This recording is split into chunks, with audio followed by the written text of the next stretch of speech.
الحمد لله نحمده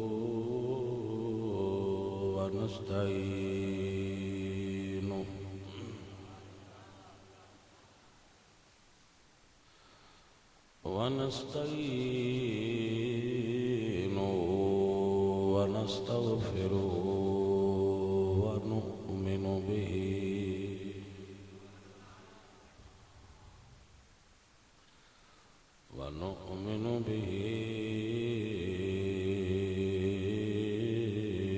ونتوكل عليه ونعوذ بالله من شرور أنفسنا ومن سيئات أعمالنا من يهده الله فلا مضل له ومن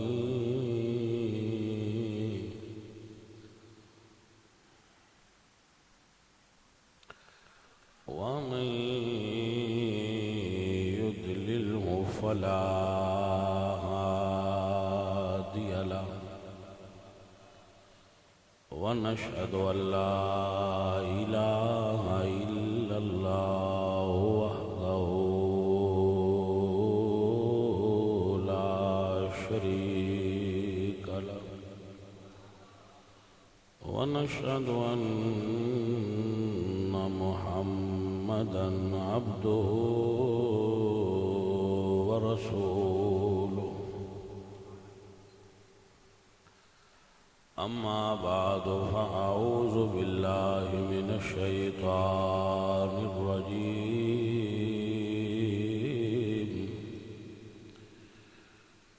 بسم الله الرحمن الرحيم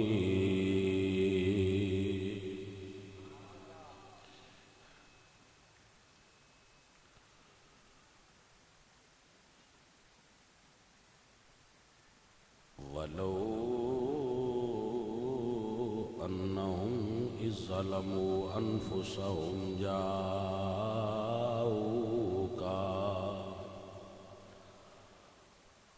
فاستغفروا الله واستغفر لهم الرسول لوجدوا الله توابا رحيما صدق الله العظيم إن الله وملائكته يصلون على النبي يا أيها الذين آمنوا صلوا عليه وسلموا تسليما الصلاة والسلام عليك يا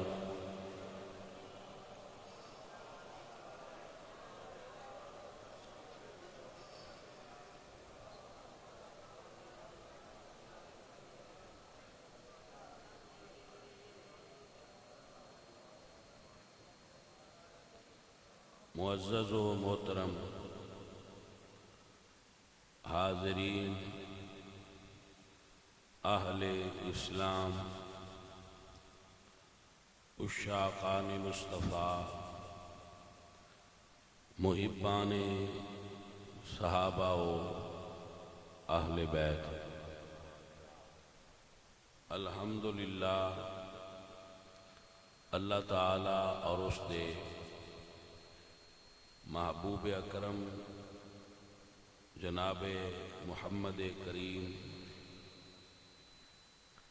صلی اللہ علیہ وآلہ وسلم دے دربار اقدس وچ پچھلا جمعۃ المبارک ریاض الجنہ دے اندر پڑھن دی سعادت نصیب ہوئی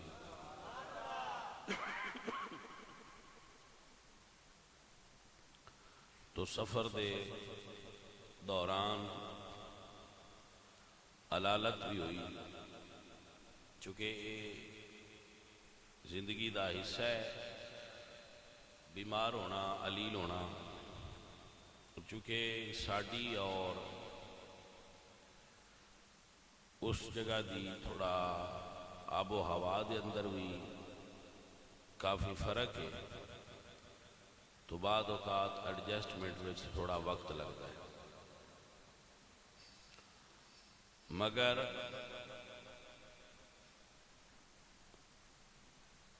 او پاک شہر ایسے نے کہ اس جگہ تے بیمار ہونا بھی سعادت ہے، کہ نبی کریم صلی اللہ علیہ وآلہ وسلم نے ارشاد فرمایا ہے کہ مدینہ شہر بٹھی دی طرح ہے،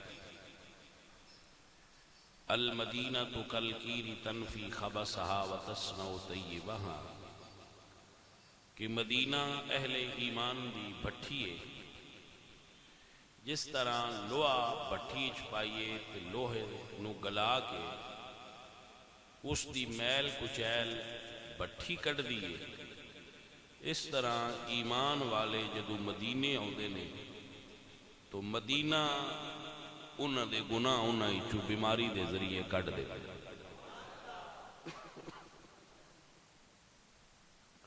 سو اے اس پاک شہر دی اور مبارک شہر دی برکت ہے کہ نبی پاک سرکار دے شہر وچ بیمار ہونا سعادت مندی ہے، اور اے او سعادت اور قرب ہے جڑا قیامت تک امت نو حاصل رہے گا، یعنی جو بھی امتی پاک سرزمین تے حاضر ہو جائے گا اے قرب اور سعادت اس نو مل جائے گی، مگر کچھ نفوس قدسیہ، کچھ ہستیاں ایسیاں بھی گزریاں نے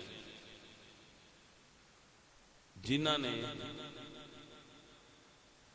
اپنی حیات ظاہری نو نبی پاک دی حیات ظاہری نال مل کے گزارے، یعنی جس طرح آپ میرے کول بیٹھے ہو اور واز سن رہے ہو، جمعہ سن رہے ہو، انہاں لوگاں نے رسول اللہ کول بیٹھ کے تے رسول اللہ سرکار کول واز سنے اور جمعے دے،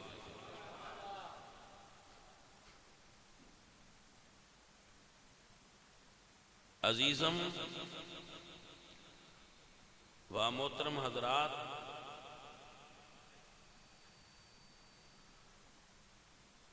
یاد فرما لیجئے کوئی بھی بندہ اپنی بیٹی دا، بہن دا کسے مرد نال جدو رشتہ کرتا ہے وہ اپنے ولوں جتنا او دے کول نالج ہوئے وہ ساری احتیاط کرتا ہے، لڑکے دا زہر باطن ویکھنا چاہتا ہے، وہ دی نجی زندگی نو ویکھنا چاہتا ہے، وہ لوکل دوستاں وچ بہ کے سگریٹ تے نہیں پیندا، کوئی نشہ آور چیز تے استعمال نہیں کرتا، وہ دے پنڈ والیاں کولوں، دوستاں کولوں، رشتہ داراں کولوں پوچھ گچھ کردے نے، پھر رشتہ دیتا، تو آپ اندازہ لگاؤ کہ جس شخصیت نو رسول اللہ نے اپنیاں دو بیٹیاں دا رشتہ دیتا ہوئے گا وہ حضرت عثمان غنی کتنی فضیلت اور مقام و مرتبے والا ہے،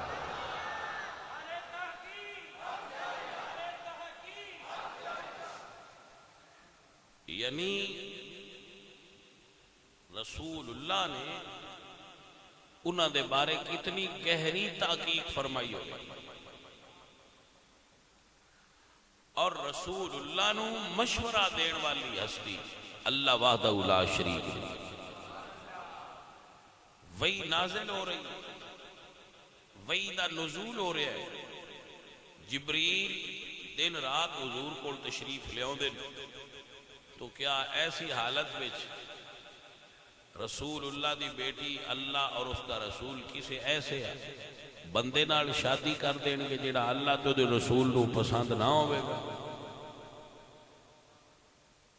تو عزیزو کسے یوٹیوب دے یا باقی شہرت دے دل دادا بندے دی گستاخی بد باطنی تے آپ اعتماد نہ فرمانا، رسول اللہ دے عمل تے اعتماد فرمانا اور حضور دے الفاظ تے اعتماد فرمانا کہ عثمان غنی میرے نبی پاک صلی اللہ علیہ وآلہ وسلم دی بارگاہ وچ کس رتبے دے حامل سے. رسول اللہ جلوہ گر سن اور آپ دے پنڈلیاں تو کپڑا شریف ہٹیا ہویا سی. جس طرح عموماً بے تکلفی دی حالت ہے انسان بیٹھا ہوتا ہے تو کپڑا پنڈلیاں تو ہٹ جاتا ہے، ایسا ہی حضور بیٹھے سے. جو دروازہ کھٹکیا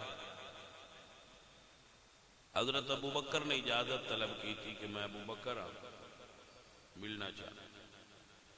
سرکار فرمایا آ جاؤ. اور جس طرح حضور بیٹھے سن ویسے ہی بیٹھے. پھر دروازہ کھٹ گیا تو پوچھا کون؟ آواز ہی میں عمر ملنا چاہنا. فرمایا آ جاؤ. اور جس طرح حضور بیٹھے سن ویسے ہی بیٹھے رہے، پنڈلیاں کھلیاں رہی.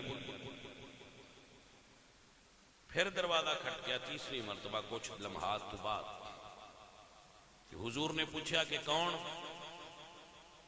یا رسول اللہ میں عثمان ملنا چاہنا. تو میرے نبی پاک سرکار اٹھے اور پنڈلیاں تے کپڑا درست فرمایا اور فرمایا آ جاؤ. اما عائشہ نے یہ سارا منظر ویکھیا سی. انہوں عرض کی تھی یا رسول اللہ ابو بکر تے عمر نے اجازت طلب فرمائی ہے تو آپ نے کپڑا درست نہیں فرمایا. گویا شرعی طور تے اس طرح بیٹھنا جائز سی جس طرح آپ بیٹھے سن. لیکن جب عثمان آئے نہیں تو آپ نے حالت میں تغیر آیا ہے اور آپ نے اپنی کپڑے درست فرمائے. اس تبدیلی دی وجہ کیا ہے؟ تو حضور نے فرمایا عائشہ الا استحیی من رجل تستحیی منہ الملائکہ، میں اس بندے سے حیا نہ کروں جس سے اللہ تعالیٰ کے فرشتے بھی حیا کرتے ہیں.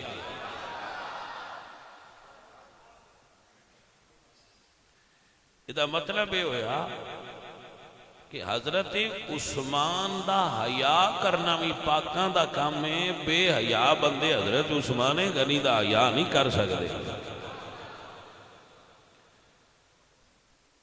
حیا والے لوگ حضرت عثمان دا حیا کریں.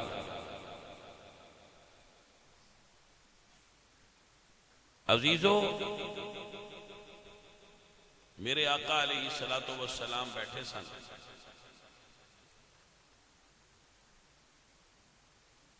صحابی کہتے ہیں کہ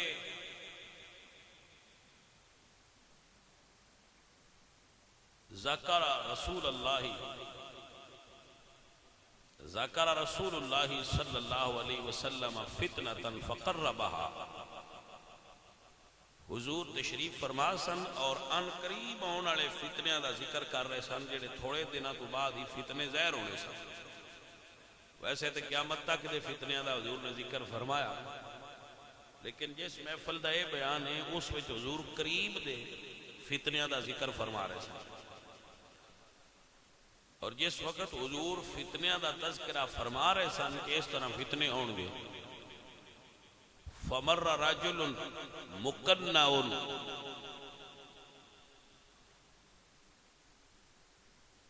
ایک بندہ گزریا،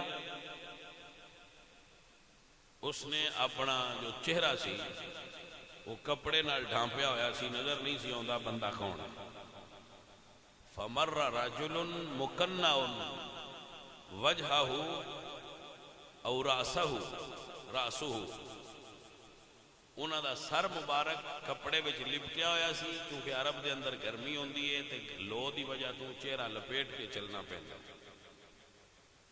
تو او آدمی اس مجلس دے سامنے تو گزریا جدو حضور فتنیاں دا ذکر کر رہے سی، مگر اس کا چہرہ ڈھانپیا ہوا سی، نظر نہیں سی آندا کہ چہرے کپڑے دے اندر کون ہے۔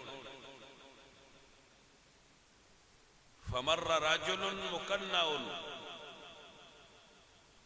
رأسہ، اس اپنا چہرہ سر لپیٹ رکھیا سی، حضور ویکھ کے فرماندے ھذا یومئذ علی الہدی، اے بندہ جیڑا گزریا جا رہا جنا چہرہ لپیٹ کے، جدو فتنے ہون گے ادو اے ہدایت تے ہوئے گا۔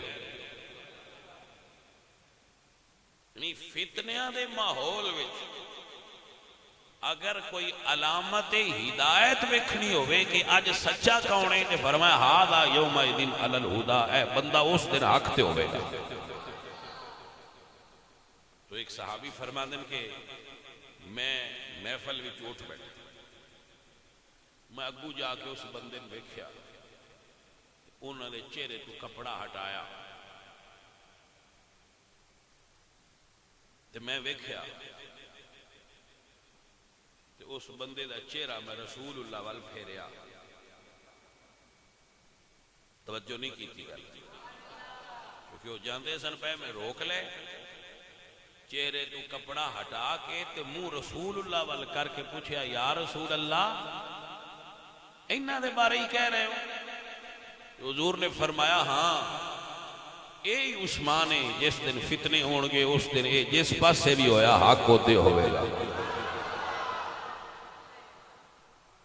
یعنی حضرت عثمان دی ذات نو حضور نے معیار حق قرار دیتا ہے،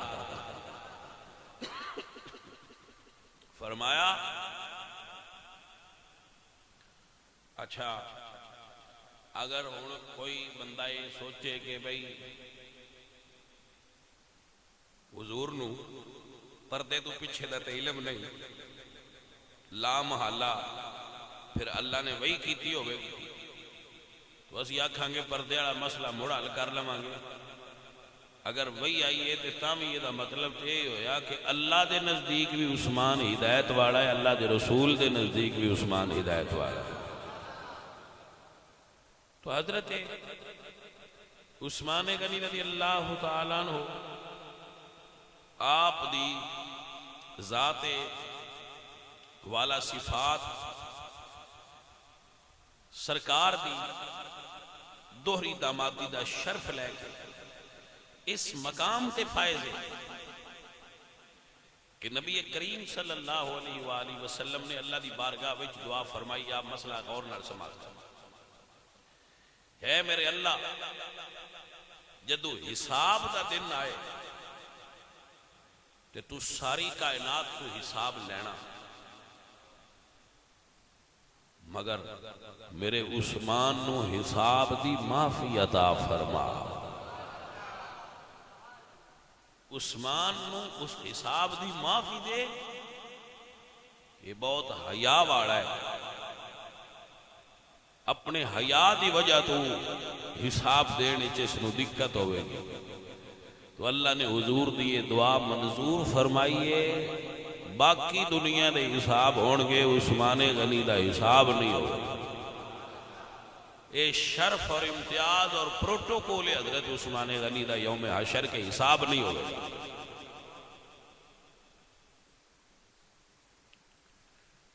عزیزو جناب عثمان غنی رضی اللہ تعالی عنہ لوگ کہتے ہیں کہ حضرت عثمان غنی رضی اللہ تعالی عنہ غزوہ احد وچ جنگ چھوڑ کے نعوذ باللہ فرار ہو گئے سن۔ غزوہ احد کے اندر چونکہ نبی کریم صلی اللہ علیہ وآلہ وسلم دی شہادت دی خبر پھیل گئی سی کہ رسول اللہ شہید ہو گئے، تو جو لوگ اس وقت لڑ رہے سن انہوں نے لڑائی اس واسطے چھوڑ دیتی کہ اسی تے رسول اللہ واسطے لڑ رہے سن. جدو رسول اللہ سرکار لڑائی چھوڑ دیتی تو ہوں اسی کس واسطے لڑیے؟ دل برداشتہ ہو گئے. اور چونکہ وہ رسول اللہ تو دور سن، جو صحابہ رسول اللہ دے نال سن، حضرت عمر، حضرت ابو بکر، مولا علی، انہوں نے لڑائی نہیں چھوڑی کیونکہ وہ رسول اللہ تک رہے سن. لیکن جو میدان دور سن انہوں نے اس واسطے لڑنا ترک کر دیتا کہ جدو رسول اللہ ہی نہیں رہتے اسی کس واسطے لڑیے. تو نبی پاک سرکار نال اپنی والیانہ عقیدت اور محبت دی بنیاد تے لڑائی چھوڑیے، فرار اختیار نہیں کیتا. اب مسئلے دی نزاکت نو سمجھو. لیکن اس عیب نو جڑا 15ویں صدی دے بندے نے عیب نظر آ رہا ہے، یہ عیب رسول اللہ نظر نہیں آیا، یہ عیب اللہ نو نظر نہیں آیا، اللہ دے رسول نو نظر نہیں آیا. اور میں بڑی حیران ہونا اس گل کہ نبی کریم صلی اللہ علیہ وآلہ وسلم دے صحابہ کو کائنات کوئی بہادر بھی ہے جنہ 2 سپر پاوران اور بیک وقت جنگ لڑی اور انہوں نے لٹا کے رکھ دیتا. انہوں نے وہ بندے انہوں دی گل کردے نے جنہ دین دے نام تے کدی دھیلا خرچ نہیں کیتا. آپ نو یاد نہیں کہ حضرت عثمان غنی وہ نے جو میرے آقا علیہ السلام نے ارشاد فرمایا کہ لوگوں غزوہ تبوک واسطے مال جمع کراؤ. تو نبی پاک صلی اللہ علیہ وآلہ وسلم دے تمام صحابہ مال لے آندا. حضرت عثمان غنی کھڑے ہوئے اور عرض کی تھی یا رسول اللہ میں 100 اٹھ اللہ دے راہ تے پیش کرنا. حضرت عثمان غنی رضی اللہ تعالیٰ عنہ 100 اٹھ حضور قبول فرما کے موڑ اعلان فرمایا دوبارہ. تو عثمان غنی کھڑے ہوئے تھے، عرض کی تھی میں 200 اٹھتا اور دینا. رسول اللہ سرکار نے قبول فرمایا تو موڑ اعلان فرمایا. اور نبی پاک سرکار نے اعلان پہ آپ کھڑے ہوئے تو 300 400 اٹھ اور دیتا. 100 ایک واری، 200 ایک واری تے 400 ایک واری، 700 اٹھ حضرت عثمان غنی نے حضور دی خدمت میں پیش کیتا. نہیں آپ مطلب سمجھو نا، بس 700 اٹھ دینا آسان ہے. اور یہ نہیں فرمایا میں اٹھ دینا، فرمایا ما اقتابیہا و احلاسیہا، سونیا جیڑا اٹھاں دے اتے سامان ہے وہ بھی نال دیاں گا. نیرا سامان اٹھ نہیں دیتا، اٹھاں دے نال جو سازو سامان ہے بھرے ہوئے اٹھ دیاں گا. تو سرکار نے وہ قبول فرما کے تو موڑ اعلان فرمایا. وہ حضرت عثمان اٹھے گئے اور گھر تشریف لے گئے. اور پیسے آندا اس ویلے پیسے ہوندے سن دنانیر، درہم اور دینانیر ہوندے سن، سکے دے بنے، سونے دے، چاندی دے، سکے دے. حضرت عثمان گھر گئے تو بوری وچ پیسے پائے. ایک کتاب وچ میں پڑھیا ہے کہ جس طرف آپ نے اٹھا رکھے سن پیسے، وہ ہاتھ آپ دا بوجھ دی وجہ تو نیواں ہو گیا سی. یعنی اتنا وزن آپ نے چکیا سی، وہ لیا کے سرکار دی خدمت وچ رکھے. اور سرکار دی گود مبارک میں جو پیسے سن انہیں کچھ پیسے حضور نے اپنی جھولی چ پائے سن تے حضور انہوں نے پلٹ رہے سن ہاتھ کدی انج کرتے سن کدی انج کرتے سن اور فرماندے سن اللہ میں عثمان نال راضی ہو گیا، تو بھی عثمان نال راضی ہو جا. آپ نے حضور دے اس فرمان پہ اعتبار نہیں، کیسا خبیث ہے وہ جڑا حضور دا امتی بھی کہلاندا ہے تے حضور دے فرمان تو اگے ہو کے مڑ ٹارگٹ کرتا ہے. حضور فرماتے ہیں اللہ میں عثمان نال راضی ہو گیا، تو بھی عثمان نال راضی ہو گیا. اور میرے نبی پاک سرکار دا فرمان صرف حضرت عثمان واسطے، جس میں نوٹ فرما لو. حضور نے فرمایا ما ضر علی عثمان ما عمل بعد اليوم، یا اللہ آج تو بعد عثمان جو عمل بھی کریں دا کوئی عمل انہوں نقصان نہ دے. اب نوٹ فرما عثمان غنی دا ہر عمل دے نفع واسطے ہوئے گا، انہوں نقصان نہیں دے گا۔ ایسی شخصیت نے حضرت عثمان غنی 40 دن حضرت عثمان غنی دا پانی باندھ رہا ہے، 40 دن اس خوہ دا پانی جڑا حضرت عثمان نے خرید کے مسلمانوں نے دیتا سی جی، اور حضرت عثمان غنی وہ شخصیت نے جنہ دے دروازے اتے امام حسن تے حسین پہرا دے رہے، کھڑے ہو کے پہرا دے رہے۔ آپ اے آفر دیتی گئی کہ تسی خلیفہ وقت ہو، اتنی بڑی حکومت ہے تو اڈی تے تھوڑے جے باغی نے، حکم دے ہوتے نہ لڑیے۔ آپ نے فرمایا میں اپنی جان بچانا سے حضور دے شہر لڑائی نہیں جانتا، میں نہیں لڑنا۔ دوجی آفر آئی، پھر مدینہ چھڑ کے کسی اور جگہ تے ٹر جاؤ۔ تو آپ نے فرمایا آخری وقت ہے، پتہ نہیں کس ویلے اللہ دی بارگاہ حاضر ہو جانا ہے، میں جان بچان واسطے حضور دے شہر تو دور نہیں ہونا چاہتا، نہ شہر چھڈیا ہے تے نہ لڑائی کروائی، اور قرآن کریم دی تلاوت کردیاں اپنی جان اللہ دی بارگاہ وچ پیش کی۔ حضرت عثمان غنی دا خون اللہ دے پاک قرآن تے گریا ہے، تلاوت جوڑی اچ رکھ کے کر رہے سن، جدو خون مبارک ضرب لگی تو قرآن پاک تے گریا ہے، اور قرآن دی یہ آیت پڑھ رہے سن فَسَيَكْفِيكَهُمُ اللَّهُ وَهُوَ السَّمِيعُ الْعَلِيمُ۔ مگر نہ تلوار اٹھائیے، نہ لڑائی کیتی ہے، نہ اپنی جان بچانا واسطے فرار اختیار کیتا ہے، بلکہ مدینہ شریف دے اندر حضور دے قرب وچ رہے تھے۔ لہذا اس فرار نو یاد کردے ہو تے اے قرار یاد نہ کردے کہ اپنی جان دے دیتی ہے، لیکن رسول اللہ دی قرب اور حضور دی ہمسائیگی اور حضور دا ساتھ نہیں چھڑیا حضرت عثمان۔ میرے دوستو، میرے عزیزو، اہل سنت و جماعت دے اندر حضور دے صحابہ دا بہت احترام اور بہت ادب کیتا جاتا ہے، اور حضور دی اہل بیت نال بہت محبت اور بہت پیار کیتا ہے۔ لہذا آپ آل و اصحاب دا احترام اور محبت اپنے دلوں دے اندر رکھنا۔ اللہ تعالیٰ آپ سب نو مدینہ شریف دی با ادب حاضری دی سعادت نصیب فرمائے۔ وما علینا الا البلاغ۔